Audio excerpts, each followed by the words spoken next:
Ils ont relevé le défi de l'Alia. Studio Kalita vous raconte leur histoire. Alia Story, c'est vous, c'est nous. Salut à tous, bienvenue. Vous voyez, aujourd'hui, je suis avec des gardes du corps. Comment ça va ? Tout va bien. Super, très bien, très bien. Je suis obligée, parce que ce n'est pas tous les jours que je suis à l'antenne avec 3 garçons et des t-shirts pickit.co.il.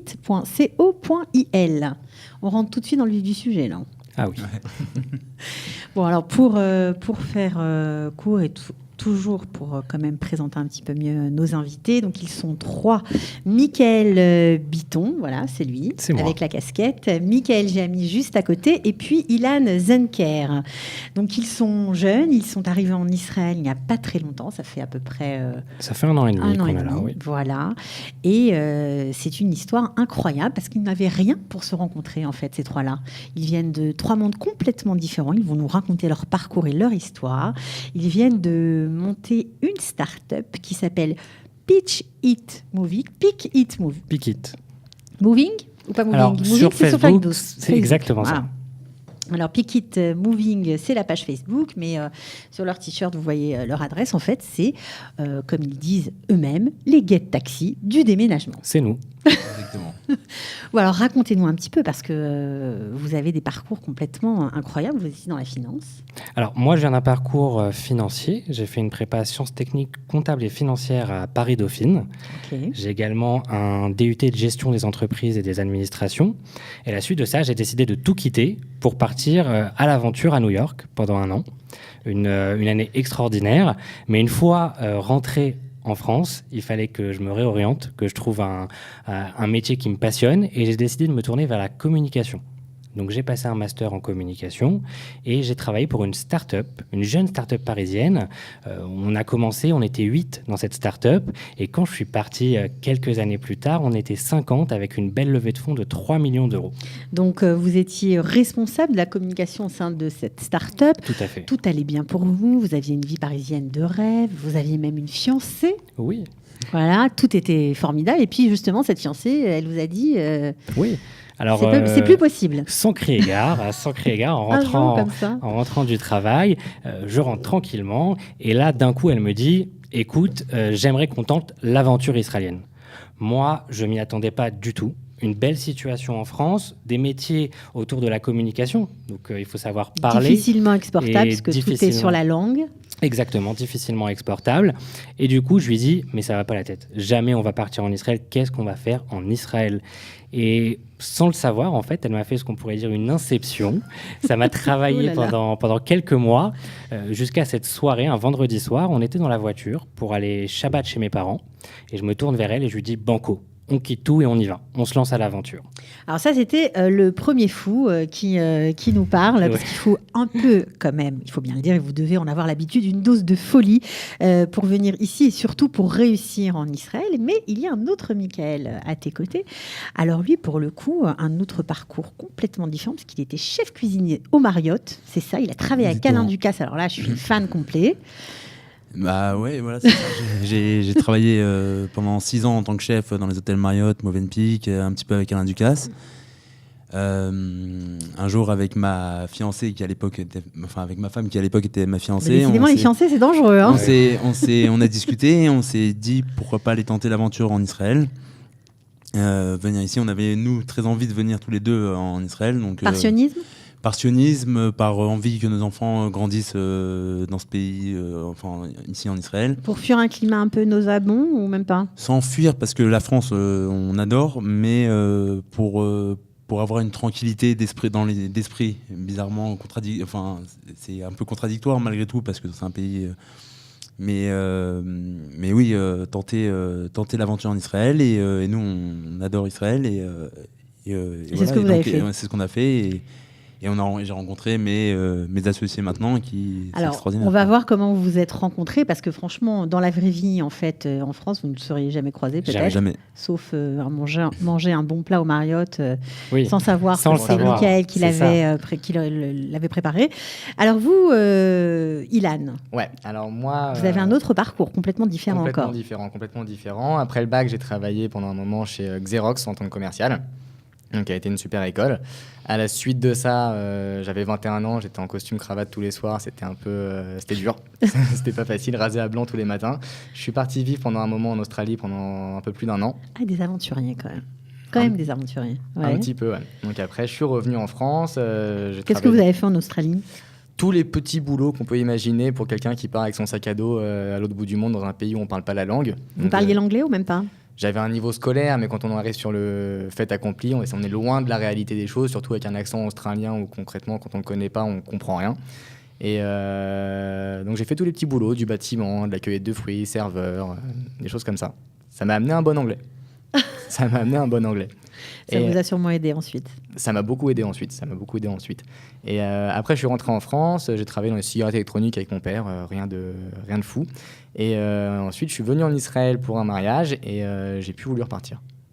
Je suis venu un mois en vacances et je me sentais tellement bien que je me suis dit, je repars pas.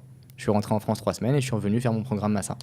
Direct. Alors voilà, là on en vient au point central, au point qui vous a fait vous rencontrer. Vous avez décidé tous les trois, chacun de votre côté évidemment, puisque vous ne vous connaissiez pas à l'époque, de faire un programme Massa qui s'appelle programme Olami. Alors c'est quoi ce programme ?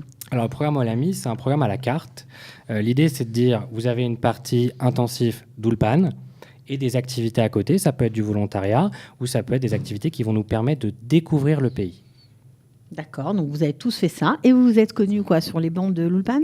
On va dire ça comme ça ? À Massa. Sur les bancs de l'Ulpan. Dans les excursions.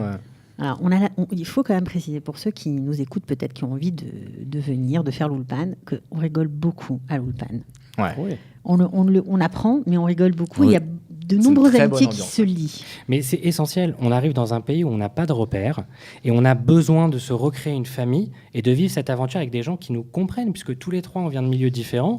On arrive en Israël et on se dit, on tente le challenge israélien, et on grandit ensemble au cours de ces 5 mois de programme. Mais oui, c'est ce qu'il faut préciser, parce que souvent, on a les mêmes problèmes, on a les mêmes difficultés, on a les mêmes joies. Tout est fait en même temps. C'est comme si on grandissait ensemble. Oui. Alors qu'on peut être décalé avec certains amis qui sont déjà ici depuis quelques années. On peut être décalé avec de la famille aussi. Mais là, les gens de l'Aliyah, c'est vraiment quelque chose de particulier qu'on n'oublie pas. On vit les mêmes choses.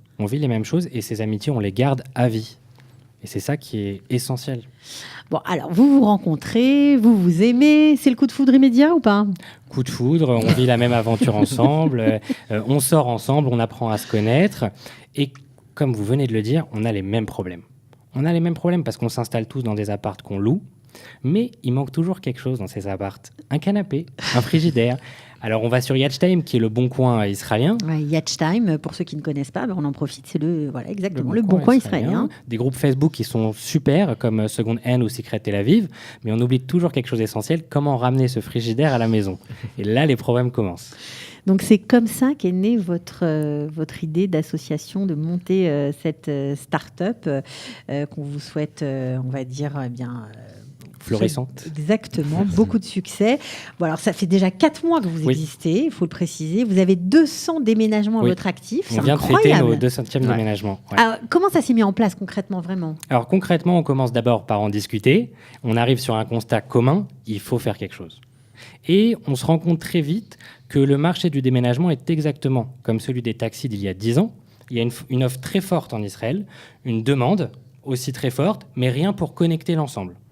Donc on dit il faut créer un produit qui apporte une solution aux Olim, mais aussi aux Israéliens. Et à partir de là, on commence à travailler sur notre projet ensemble, à imaginer à quoi pourrait ressembler Pikit. Bah oui, parce qu'on vous voit avec des beaux t-shirts, etc. Vous êtes bien musclés, mais c'est pas vous qui déménagez. Non, on centralise les déménageurs, comme un guide taxi, mais on leur impose aussi notre standard. C'est-à-dire, on veut une qualité de service. Donc c'est quoi, c'est du haut de gamme ?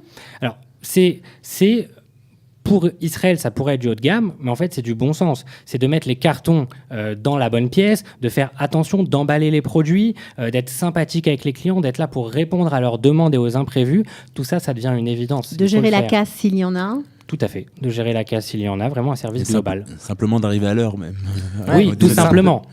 Ces simples détails, au final, c'est des choses qui sont très importantes pour le client et que nous, on essaye d'apporter et qu'on apporte d'ailleurs. Oui. Est-ce que votre clientèle est exclusivement française aujourd'hui ? Alors aujourd'hui, non. On est à 80% de Français et d'anglophones. Ça va être des Américains, des Canadiens, des Italiens, vraiment tous ces all-in qui viennent des 4 coins du monde. Et on a 20% d'Israéliens. Donc on va aussi taper cette cible-là. Alors qu'est-ce que vous faites chacun ? Parce que vous êtes tellement différents qu'on aimerait savoir comment se répartissent les rôles. Très bien. Moi, je m'occupe véritablement du call center. C'est-à-dire, quand on va recevoir des appels, comment on va mettre en place des process pour que tout se passe bien.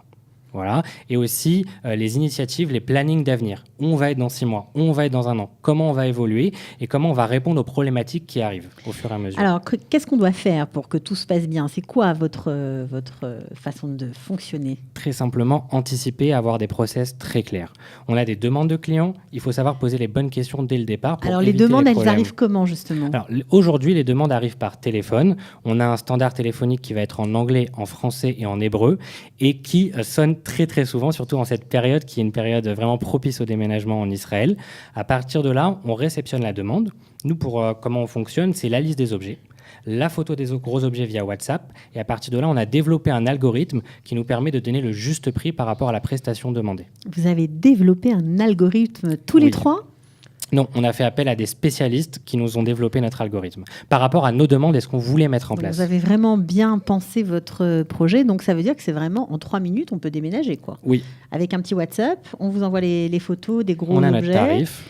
Vous avez un tarif, on se met d'accord sur WhatsApp aussi ? On se met d'accord, ok, il n'y a plus qu'à nous envoyer le numéro de téléphone et les adresses exactes et c'est parti. Formidable. Tranquillité d'esprit.